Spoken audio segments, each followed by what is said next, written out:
Okay, hey guys, welcome back to my channel. I am making a highly requested video today called How Do I Book My Flights?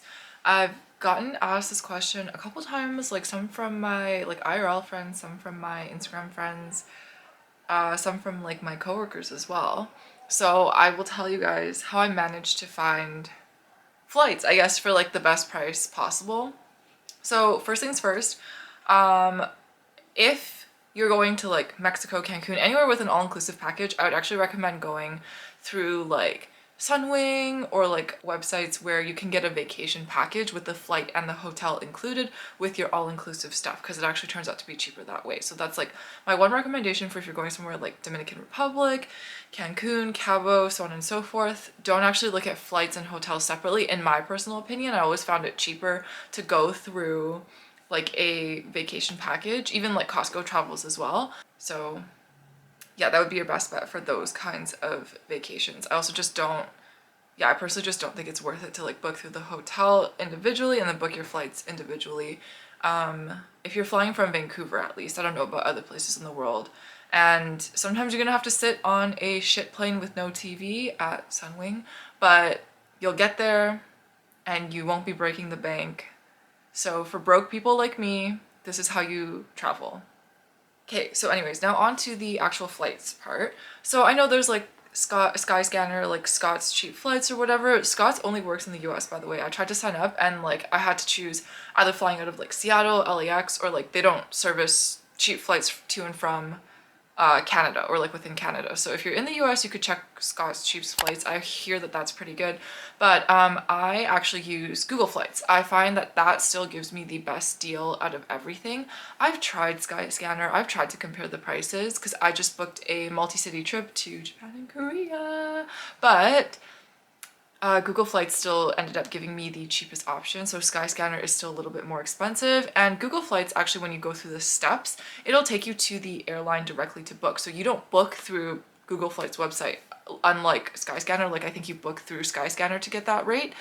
You book through the airline directly, so you don't, you know, there's no like miscommunication. There's no like, oh, oops, you actually aren't registered to go on this flight, and you're like, wait, what the fuck? That kind of situation.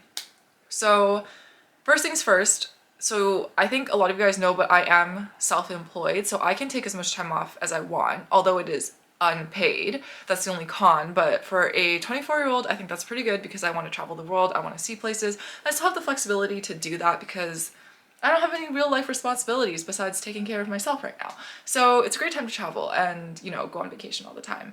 But yeah, basically, like, if you are flexible, you know, you can kind of just like leave whenever without too much notice, then I would actually recommend going onto Google Flights and going to the Explore tab. So I will put, I guess I'll do like a screen recording here to show you guys like how I use the Explore tab.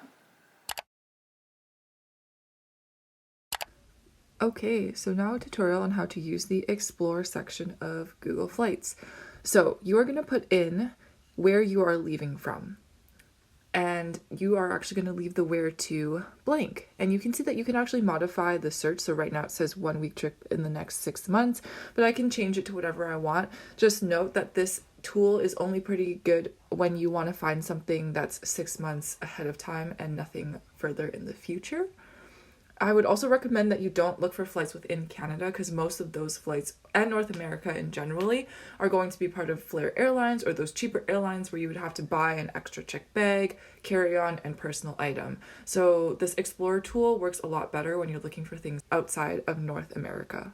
So using Tokyo as an example, you're going to click into the Tokyo tab on the left-hand side, and you will see here that it pulls up Tokyo as a page and like all this tourist information and whatnot, but it also shows you the dates that you are going, which is the cheapest flight. You're actually going to scroll to the bottom now and then click on the flight, or you can just click the view flights button as well, and this is going to take you to the page where you actually make your flight selections. So as you can see, it pulls down the best departing flight options depending on what you want, one stop, non-stop. You can take your pick, but this is going to give you the cheapest options. So you're going to select your departing flight, and then you are going to go in and select your return flight as well. Then it will take you to the following page with a summary, and you can actually see the different booking options that Google Flights provided for you. So at the bottom here are the third-party booking sites, and then you can book through WestJet yourself as well, which makes it super easy, and it will take you to the WestJet page to finish and finalize all your booking details. One important thing to note though is that sometimes after picking your departing flight, the returning flights are going to be different or missing. So for example, here I'm going to pick an Air Canada flight, and then you can see that all the WestJet options have now disappeared, and this just has to do with the airline alliances.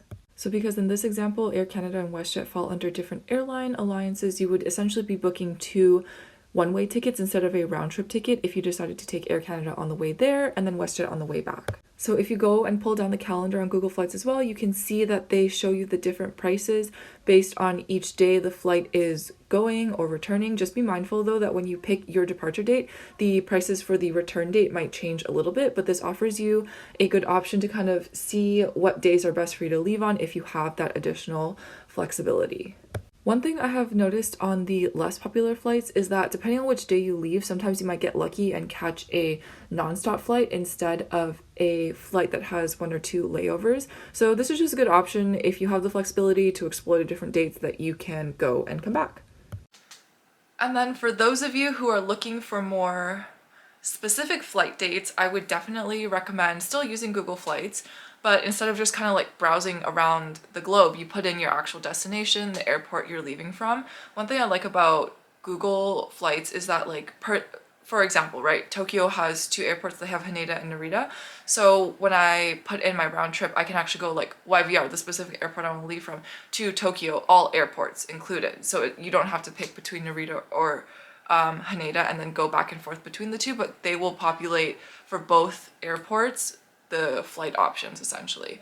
And you know, same thing goes for this. When you hover over the dates, you can kind of see like which days are cheaper, and you can toggle around like that too.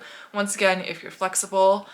I find that sometimes when you go through the Explore, it doesn't necessarily always give you the cheapest price, and it can only do that 6 months in advance, versus if you're trying to book a flight a little bit further in advance, you can browse the prices as far as you want, I guess, day per day. So that's kind of what I like about that option, but both ways I find kind of, you know, just give you what you need, and they help me find the cheapest flights for all my trips. So really quickly, I'm going to show you guys how to use the actual specific search section of Google Flights. So you're just going to type in your destination wherever you want to go. And so in this case, I'm just going to use Spain. And I'm just going to put Spain, the entire country. And then we are going to click search. You can modify the dates if you want, but I will do that later. And so from there, you can kind of see like where the cheapest place to fly into is. In this case, it looks like it's going to be Barcelona. So I'm just going to click that one.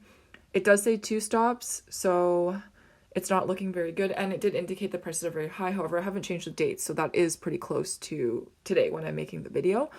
So I'm just going to go ahead and change those. And once again, you can see the price drop down for the months as well. And you can go ahead and look forward and further than 6 months in advance as well for this.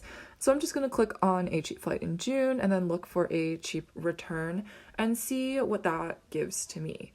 So now it shows me that my flight is around $1,500, which is still kind of expensive if you ask me, but you can go ahead and basically just select your departing and returning flights as well. Once again, be mindful of the airline alliances. And once again, here you can filter basically one stop, non-stop, and all that kind of stuff. You can also use this Google feature called track prices for the dates, or you can track for any date as well, depending on what you're looking for, depending on your flexibility. And it'll send you an email every time the prices go up or down. The track prices option is available for any of the flights through any of the ways you search through Google Flights, either the Explore, the specific search, or multi-city. So you can just turn that on whenever. It also shows you a graph if you want to see the days it is most expensive to fly in and out. Okay, and then the last thing that a lot of people don't actually know is you can book something called multi-city trips. So, great example, my trip coming up in September. We are going from Vancouver to South Korea. Then from South Korea, we are flying to Japan, and then from Japan, we are coming back home to Vancouver directly. So we did not book a round trip flight from Vancouver to South Korea. We did what we call a multi-city trip, right? So essentially you can go on Google, and once again, I will do a screen recording with you, but you can go destination 1, YVR to South Korea, destination 2, South Korea to Japan, and then last one, Japan to Vancouver. So you can do like multi-city things like that to avoid having to pay basically round trip tickets.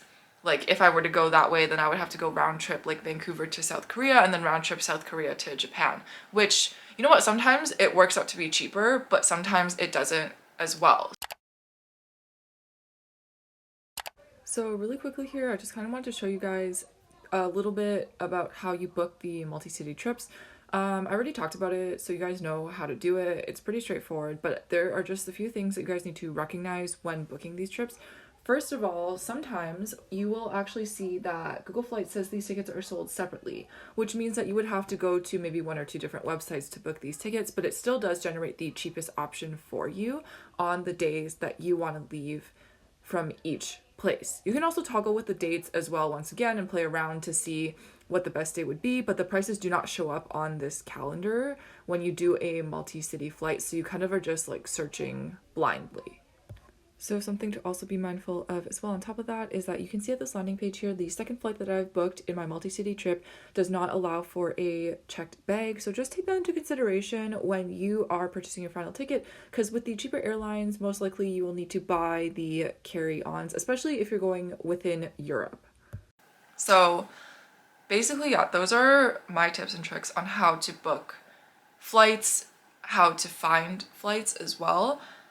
Usually I also join, like I have some Facebook groups like YVR deals and all that kind of stuff, and they show you deals as well. And I find that Daily Hot Vancouver is actually pretty on it in terms of tracking cheap flights. Like I know they said that there were some cheap flights in April going to Tokyo and Vietnam, but you would have to do, once again, a multi-city. So you'd have to go to both Japan and Vietnam at the same time. And no, do not just say, I can go to Tokyo and then I could just miss my flight to Vietnam, because then the rest of your flight, your return flight, gets canceled if you don't make it.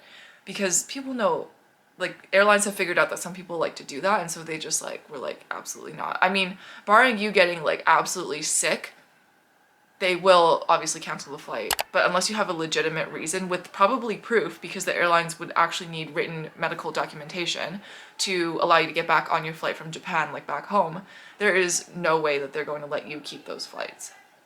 So definitely do your research ahead of time. Yeah, YVR deals, the Facebook group, I think, and then Daily High Vancouver, they're really good at keeping up, like I said, with the cheap flights that are happening, but you just have to make sure that they are actually destinations that you want to go to if they are multi-city, or destinations that you want to visit. Like for example, there were like really cheap flights to Hawaii, I believe, but like other things to keep in mind too are like how expensive is it to actually stay there, right? So like Hawaii, it's like, okay, sure, I could get a $200 flight round trip to go back and forth, but I'm also going to be breaking the bank staying at a hotel. So like those are other considerations to make as well, which is why I probably, like for me, I probably would not take that deal, because I've been to Hawaii before, and like, you know, I would much rather go to another tropical place that's a little bit further away that I haven't been to and explored a bit more. So lots of things to take under consideration, but hopefully this helps you guys kind of pick flights, or like find an easier time picking flights and making decisions on how to get from point A, B, and C. If you have any questions, you can feel free to leave them in the comments below. But other than that, I will see you guys in the next video.